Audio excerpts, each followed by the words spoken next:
मजबूताई की जाए, तभी इनका एक परमानेंट इलाज हो सकता है। जी। बजट बढ़ाया जाए, हमारे पास कई चीज़ों में नफरी उनके मुकाबले में कम है। एयरफोर्स में स्क्वाड्रन जितने होने चाहिए थे 42, अभी 33 की बात हो रही है। कई और चीज़ें हैं जिस पर हमें बात करनी होगी और उस पर मैं आप ही लोगों का रुख करूंगा, लेकिन पहले संजीव जी को मैं इसमें शामिल कर लेता हूं।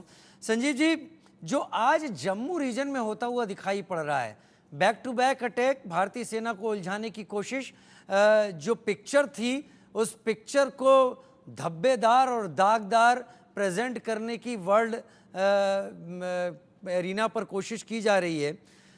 जो भी जम्मू में दिखा पिछले कुछ दिनों में, क्या ये इस बात की तैयारी आपको लगती है कि इसके जरिए एक बार फिर नॉर्दर्न कश्मीर या घाटी को सुलगाने की तैयारी हो रही है? देखिए राजीव जी, मेरे असेसमेंट के मुताबिक पाकिस्तान के जो हुक्मरान हैं और जो वहां पर बैठे हुए आतंक के आका हैं, वो ऐसा लगता है कि भारत के प्रधानमंत्री श्री नरेंद्र मोदी के तीसरे कार्यकाल में आतंकवाद के प्रति जो उनका रुख है उसको वो परखने की कोशिश कर रहे हैं। लेकिन इन आतंकी संगठनों को और उनके जो संरक्षक हैं, जो पाकिस्तान की आर्मी और आईएसआई है, उनको ये नहीं भूलना चाहिए कि चाहे वो प्राइम मिनिस्टर मोदी का पहला कार्यकाल रहा हो या दूसरा कार्यकाल रहा हो या तीसरा कार्यकाल है, आतंकवाद के प्रति इस नए भारत का जो अप्रोच है वो जीरो टॉलरेंस का है। और ये जो नया भारत है वो आतंकवाद के विरुद्ध सख्त से सख्त कार्रवाई करके दिखाएगा।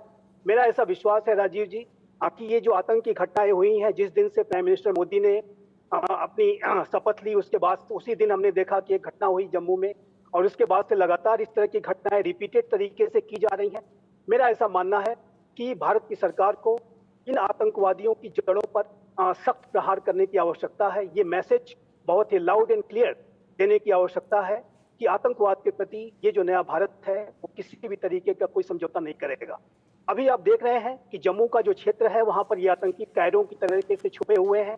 अभी अब कश्मीर की घाटी में राजीव जी आप देखिए तो 2017 से जो ऑपरेशन ऑल आउट चल रहा है, उसके बाद से जो आतंक के जो आका है, चाहे वो जैश ए मोहम्मद हो, लश्कर ए तोयबा हो, यूनाइटेड जिहाद काउंसिल के अंतर्गत आने वाले अन्य जो छोटे बड़े आतंकी संगठनों के सरगनाओं को ढेर किया जा चुका है। वहां से आतंकी पूरी तरीके से परास्त हो चुके हैं। कार्रवाई की, एक सर्जिकल स्ट्राइक, एक एयर स्ट्राइक, और अब मेरा ऐसा मानना है कि पाकिस्तान जो कि भारत के रिजॉल्व को टेस्ट करने की कोशिश कर रहा है, उसको एक सख्त जवाब देने की आवश्यकता है, ताकि उसके अंदर का कोई भी अगर भ्रम ऐसा अगर वो पाल रहा है कि आने वाले समय में भारत का रुख थोड़ा आतंकवाद के विरुद्ध क्या कोई बदल तो नहीं गया है, तो मेरा ख्याल है कि जवाब उसको जरूर मिलेगा। और ये जो सारी जो कार्रवाइयां होती हैं वो भारत के जो रणनीतिकार हैं वो अवश्य इसके बारे में विचार मंथन कर रहे होंगे और समय आने पर इसका माकूल जवाब अवश्य दिया जाएगा। लेकिन जहां तक जम्मू के क्षेत्र की बात है राजीव जी, एक बात मैं आपके चैनल के माध्यम से अवश्य कहना चाहूंगा कि जो इस समय जम्मू के क्षेत्र में, जम्मू के डिवीजन में उसी तरीके का infiltration, anti infiltration grid, counter terrorism grid को तत्काल विकसित कर लेने की आवश्यकता है, एक्टिवेट कर देने की आवश्यकता है, जैसा कि कश्मीर की घाटी में किया गया। और जम्मू का क्षेत्र जो कि कश्मीर की घाटी की तुलना में अपेक्षाकृत 10 से 15 वर्षों के समय को देखें तो शांत क्षेत्र रहा, आतंकी घटनाएं काफी कम हो गई थी। ये आतंकी जो संगठन है उनके जो क्षेत्र को उन्होंने चुना है, खासकर जो वहाँ का जो टफ टेरेन है, पीर पंजाल का की जो पहाड़ियां हैं, पुंछ राजौरी के जो घने जंगल हैं, गुफाएं इत्यादि हैं। और ये बात भी बहुत स्पष्ट है कि देश के अंदर बैठे हुए कुछ देश के दुश्मन, देश के गद्दार के तौर पर उनको शरण भी दे रहे हैं। तो अब जम्मू के क्षेत्र में समय आ गया है कि उसी तरीके का जो एक counter terrorism anti infiltration grid स्थापित किया जाए, जैसा कि कश्मीर में किया गया है। एक बार ये स्तर हासिल हो जाता है तो मेरा ऐसा मानना है कि आतंकी उसी तरीके से उनका सफाया हो जाएगा जैसे कश्मीर घाटी में हुआ था। और जम्मू का क्षेत्र भी जाहिर है कि अब आतंकियों ने जो फोकस कर रखा है उसको भी वहां पर अपनी जो तैयारियां हैं, अपनी जो कॉम्बिंग है, अपनी जो सघन उनके विरुद्ध अभियान चला करके उनको एक सख्त जवाब देने की आंतरिक रूप से आवश्यकता है। लेकिन फिर मैं एक बात दोहराऊंगा कि जो आतंकवाद की जड़ें हैं जो कि पाकिस्तान ऑक्युपाइड कश्मीर में है और जो अन्य जो पाकिस्तान के हुक्मरानों की जो बेसिस है, जाहिर है कि जब तक उनको इस तरीके की साजिशों की सजा नहीं दी जाएगी।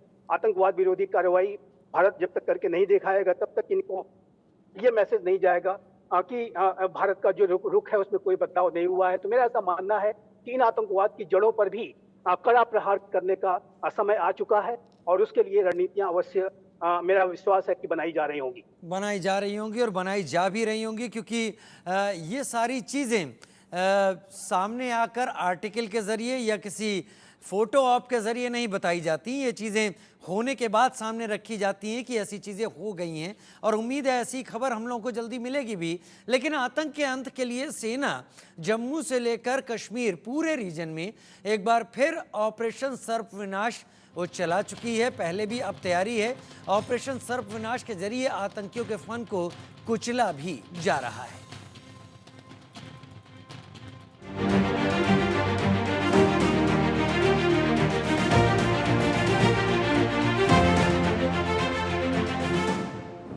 आतंक का फन कुचलने के लिए सेना एक्शन मोड में आ गई। जम्मू कश्मीर के जंगलों में छिपे आतंकियों की तलाश तेज हो गई। सेना चप्पा चप्पा तलाशने लगी और एलओसी जहां से घुसपैठ की कोशिश हो रही थी, आज वहां पर बड़ा एक्शन हुआ।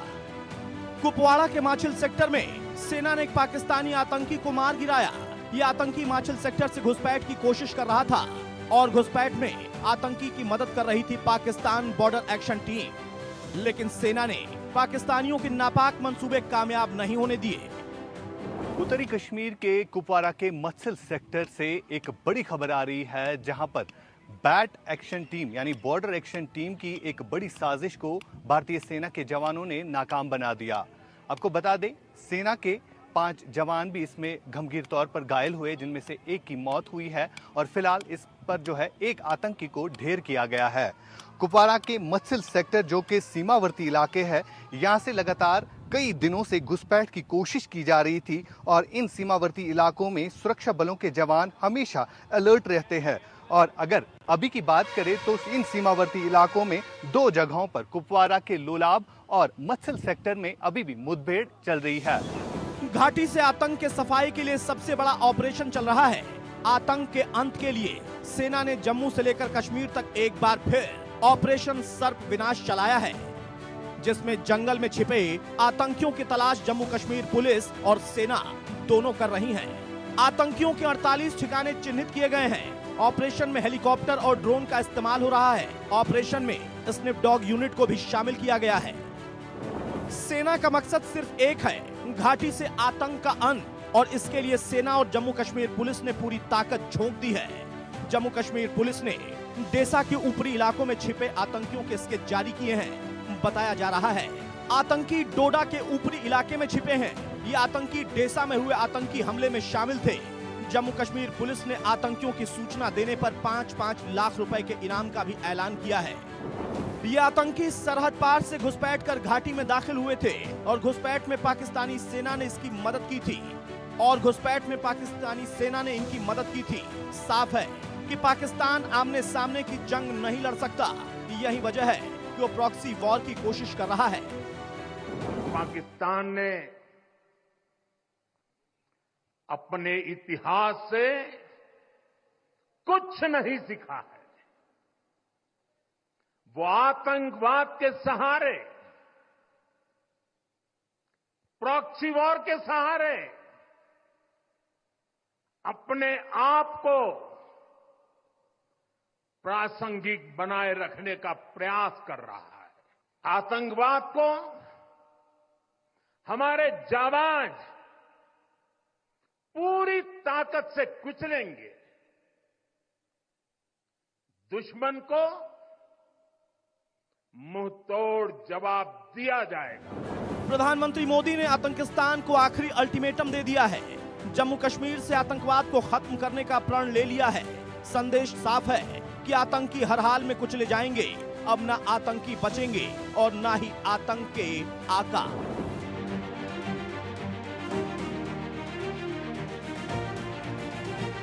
Bureau report, India news. Major general Dhruv Katoch और मेजर जनरल जे के बंसल मेरे साथ लगातार जुड़े हुए हैं चर्चा के साथ इस वक्त, और उनके जरिए हमारे दर्शक भी समझ पा रहे होंगे कि वहाँ पर स्थिति क्या है। मैं सवाल कड़े पूछूंगा और दोनों का अनुभव उस सवाल के जवाब में आपको समझा पाएगा कि स्थिति क्या है और उससे निपटा कैसे जा रहा है।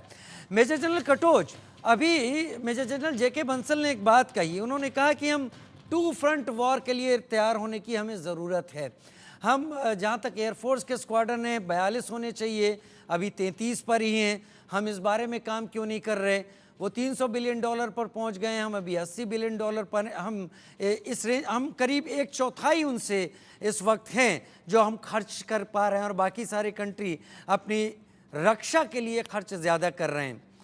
लेकिन अगर 2 फ्रंट वॉर होता है, LAC LOC पर हमें जूझना पड़ता है एक साथ आगे आने वाले दिनों में, तो 18 लाख की नफरी चीन की PLA की और 6 लाख के करीब की पाकिस्तान की, हम 11 और 12 लाख के बीच में हैं इस वक्त।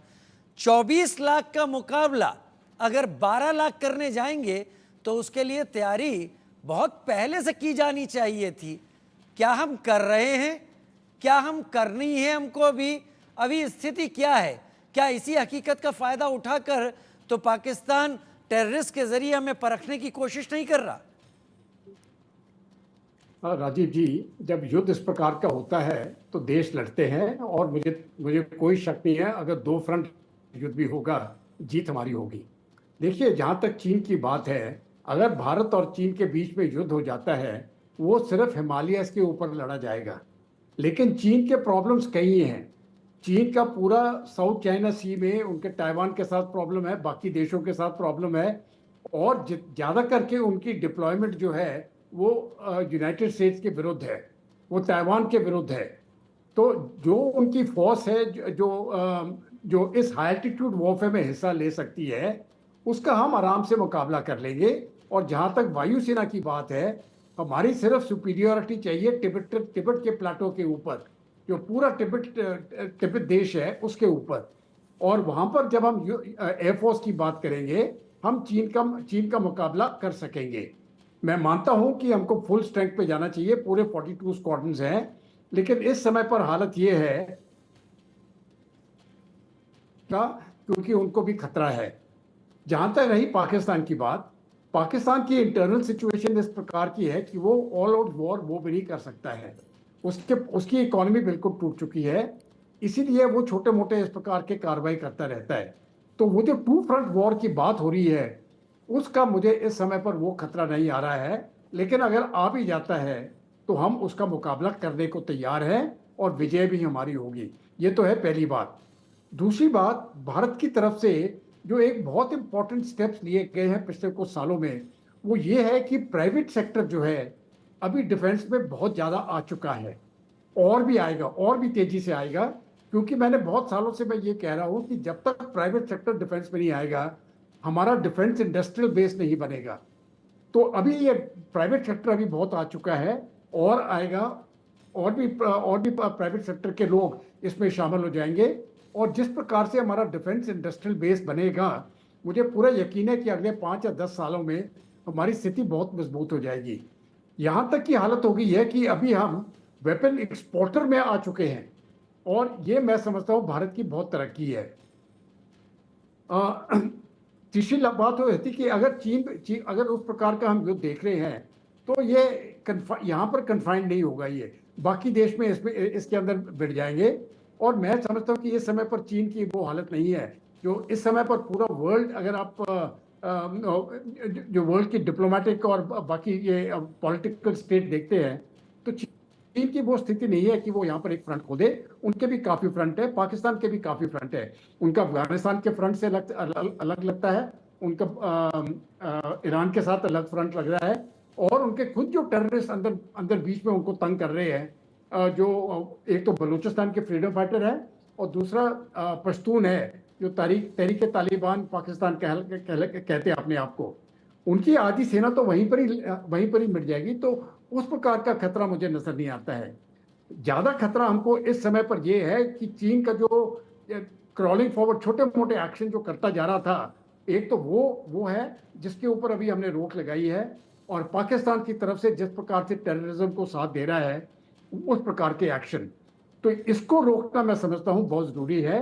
और उसका रोकना पाकिस्तान की सेना को और उनकी पॉलिटिकल अथॉरिटी को दर्द देना मैं समझता हूँ बहुत आवश्यक है। एक छोटी सी बात और कहना चाहता हूँ मैं, फिर मैं समाप्त करूंगा अपनी बात।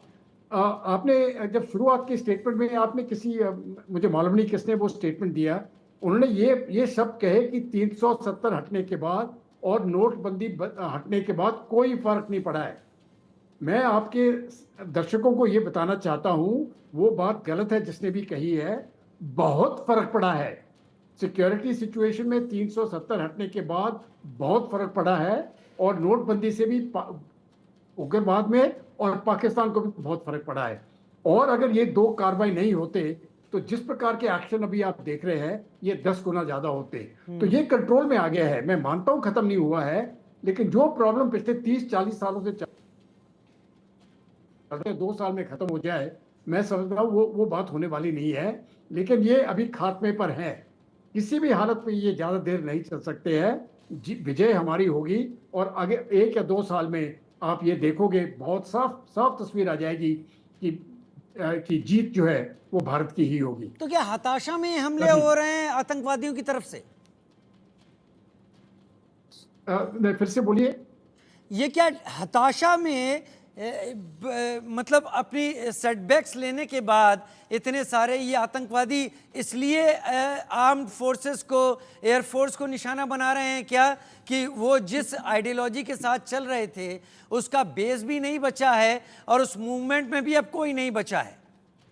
ये बात बिल्कुल सही कही है, लेकिन उनका आर्म फोर्सेस को टारगेट करने का उनका कोई मकसद है और उनका ये मकसद है अपने पब्लिक को दिखाने के लिए जो पाकिस्तान में पब्लिक है, और दूसरा जो उनके सपोर्टर्स जम्मू कश्मीर में है कि देखिए हम इनको टारगेट करेंगे, आप भी हमारा साथ दो।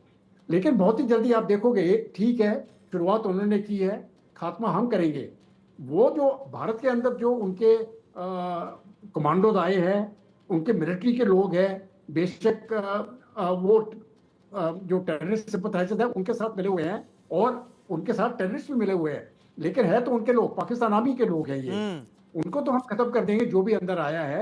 लेकिन मुझे लगता है कि अभी आप देखिए बहुत ही जल्दी पॉलिसी शुरू हो जाएगी कि जो पाकिस्तान के बॉर्डर पोस्ट हैं जो उनको शरण दे रहे हैं उनको भी खत्म कर दिया जाएगा। मैं समझता हूँ इससे एस्केलेशन हो जाएगी, लेकिन उस एस्केलेशन को हम ले लेंगे और भी हम ऊपर एस्केलेट करेंगे जब तक पाकिस्तान घुटने पर ना आए। ठीक है, इकोनॉमिकली वो घुटने पर आ गया है, पॉलिटिकली वो घुटने पे आ गया है, मिलिटरीली भी अभी घुटने पे आ जाएगा, तब जाके ये पूरे प्रॉब्लम जो है ये हल हो जाएंगे। लेकिन पाकिस्तान घुटने पर आए ना आए, अब हालात ये हो गए कि अब हमें ये सोचना पड़ रहा है आप लोगों के जरिए कि हम पाकिस्तान के इश्यूज को ही एड्रेस कर रहे हैं या दरअसल हमें पीएलए के इश्यूज को एड्रेस करना पड़ रहा है। मेजर जनरल बंसल, ये जंगलों में जिन टेररिस्ट के बारे में एजेंसीज बता रही हैं, आर्मी के पास भी इस बारे में बहुत जानकारी है या जे.एंड.के पुलिस बता रही है, डीजीपी जे.एंड.के पुलिस कह रहे हैं 50 के करीब फॉरेन टेररिस्ट इस वक्त पीर पंजाल के दोनों तरफ जो जंगली इलाका है वहाँ पर मौजूद हैं। क्या ये टेररिस्ट ही हैं या फिर पाकिस्तानी रेगुलर्स हैं टेररिस्ट के भेष में, ठीक उसी तरह से जैसे 26-25 साल पहले कारगिल की पहाड़ियों पर, द्रास की पहाड़ियों पर, तोलोलिंग पर या फिर दूसरी पहाड़ियों पर पाकिस्तानी आर्मी आकर बैठ गई थी? बिल्कुल सही कहा आपने, बड़ा अच्छा क्वेश्चन पूछा है। और हमको एक बात बहुत ध्यान से सोचनी पड़ेगी कि टेररिस्ट का विनाश नहीं हो सकता। कारण उसका ये है कि ये टेररिस्ट कोई भी नहीं, ये जो है वहाँ की आर्मी है पाकिस्तान की, वो टेररिस्ट के बेस में आती है। वो पूरे ट्रेंड हैं, उनको जो है जंगल वारफेयर में या उनको अच्छे से ट्रेनिंग दी गई है, तो वो तो सिर्फ एक टेररिस्ट का रूप धारण करके आ जाते हैं।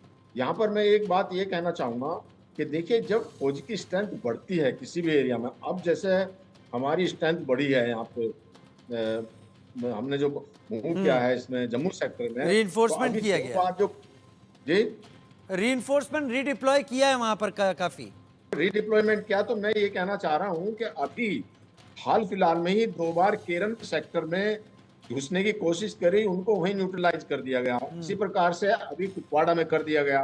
तो किस लिए कर दिया गया? क्योंकि हमारी स्ट्रेंथ बढ़ी है। तो ये इस तरह से पहले आते रहे हैं, जो कि हमारी स्ट्रेंथ नहीं थी, तो इसलिए वो आ गए हैं। और ये भी हमको ध्यान रखना चाहिए कि वो छुप नहीं रहे हैं, वो छुप के वार कर रहे हैं, वो को वापस नहीं जाना चाह रहे कि भाई उनको छोड़ दिया जाए, और वो आ रहे हैं उल्टा यहाँ पे। तो ये जो वो गुफाओं में जाते हैं, वार करके चले जाते हैं, तो वो अभी पूरी तरह से एक्टिव हैं। उन्होंने जो है ये नहीं सोचा कि हमको जो वो करते रहेंगे। तो इस प्रकार से कई बातें हैं। हमारी जो है, मैं थोड़ा सा ये पर्सपेक्टिव में ये बताना चाहूँगा कि देखिए, अभी जनरल कटोच ने बड़ी अच्छी बात की है, बड़ा अच्छा जज्बा और बहुत ही इन्होंने अच्छे तरीके से बताया। और उसमें ये भी बड़ी खुशी की बात है कि अब हम एक्सपोर्ट कर रहे हैं वेपन्स। लेकिन जब युद्ध होता है तो वेपन्स की इतनी आवश्यकता होती है कि जो वेपन बनाने वाले कंट्री हैं, ये अभी सामने प्रत्यक्षम किम प्रमाणम, प्रत्यक्ष में प्रमाण की आवश्यकता नहीं है। रशिया जैसे देश जो दुनिया को एक्सपोर्ट करते हैं, उनके पास इतने हथियार होते हैं, उनको चाइना से लेना पड़ रहा है, उनको ईरान से लेना पड़ रहा है, उनको उत्तरी कोरिया से लेना पड़ रहा है, कहाँ से नहीं लेना। तो इसलिए लड़ाई के मैदान में बहुत आवश्यकता होती है। पहले वो कहते हैं चींटी का शिकार करने के लिए हाथी के शिकार की तैयारी करनी पड़ती है। और जैसा कई बार कहा गया है कि जो स्ट्रेंथ चाहिए माउंटेन वॉरफेयर में, वो 10:1, जो अगर आप ऑफेंसिव पे जाते हैं तो आपको 10 गुना बढ़ानी पड़ती है। तो इस प्रकार से हमें और अपने को देखिए, जो लड़ाई होती है वो जज्बे से होती है, सैनिकों से होती है, बट जो ये इकोनॉमी से भी होती है। अब आप जैसे मैंने आपको बताया कि $300 बिलियन चाइना खर्च करता है और अमेरिका $900 बिलियन खर्च करता है पर ईयर अपनी उसके लिए। और तो और जो रशिया, जिसकी इकोनॉमी हमसे बहुत कम है, उनकी $4 ट्रिलियन है, तो रशिया का भी जो बजट है वो $109 बिलियन है। तो अब हमको ये देखना पड़ेगा, ठीक है, अगर हम जब फौज का बजट बढ़ाते हैं, हमारे जो डेवलपमेंट कम होते हैं, देश की तरक्की में बाधा आती है, लेकिन अगर वो तरक्की को, अगर हमारे को कोई दुश्मन आके हमारी तरक्की को अटैक करके और हमारे पे खत्म करेगा, तो इसलिए हमें अब ये बहुत अच्छे से सोचना पड़ेगा। जो चाइना की फौज तो ज़्यादा ही, उनके इक्विपमेंट, उनके आप एयरफोर्स लीजिए, नेवी के उनके शिप्स लीजिए, उनके एयरक्राफ्ट कैरियर लीजिए, उनकी पनडुब्बियाँ लीजिए, वो बहुत ज़्यादा हैं अभी, मतलब उनके पास में। और जिस तरह से अभी एटीट्यूड हो रहा है, जो एक अलायंस बनाया है, या जो मजबूरी से रशिया को चाइना के साथ आना पड़ा, चाइना, उत्तरी कोरिया, ये उत्तरी कोरिया जैसे तो कुछ सोचते ही नहीं है। चलो, उसने कहा चाइना ने, भाई आप मेरे साथ आ जाओ, गलत काम करना है, लड़ाई करनी है कर दो, ईरान लड़ाई करनी है कर दो। तो ये जो इस तरह की जो लड़ने वाली, जिनको सिर्फ झगड़ा चाहिए, वो उनको साथ में तैयार रहना बहुत आवश्यक है। जहाँ तक साउथ चाइना सी में या ताइवान के साथ में है, वहाँ वो डिफेंसिव नहीं है, ऑफेंसिव है। वो अब उसको डिसाइड करना पड़ेगा। हो सकता है वो पहले, जैसे ये अनुमान भी लगाया जाता है कि वो पहले अभी मैं समझ पा रहा हूँ सर, माफ़ी के साथ क्योंकि समय नहीं है, लेकिन कई चीज़ें आप लोगों ने बहुत साफ यहाँ पर कर दी हैं। भारत की ताकत बढ़ रही है, भारत जिस तरीके के फैसले ले रहा है उससे चीन और पाकिस्तान परेशान हैं। 2 फ्रंट वॉर की बात है, लेकिन सोचना यह भी होगा कि अगर 2 फ्रंट हकीकत बनता है तो क्या दोनों फ्रंट से पीएलए और पाकिस्तान आर्मी भारत के साथ युद्ध करेंगी? क्योंकि सीपीसी का फायदा उठाकर पहले ही पीएलए पाकिस्तान ऑक्युपाइड कश्मीर में अपनी मौजूदगी दर्ज करा चुकी है और भारत इसको अच्छी तरह से जानता और समझता भी है। बहुत शुक्रिया मेजर जनरल ध्रुव कटोच हमारे साथ जुड़ने के लिए आपका। मेजर जनरल जेके बंसल, आपका भी समय निकालने के लिए बहुत बहुत धन्यवाद। एक छोटे से ब्रेक की तरफ आगे बढ़ रहे हैं, जल्द हाजिर होते हैं।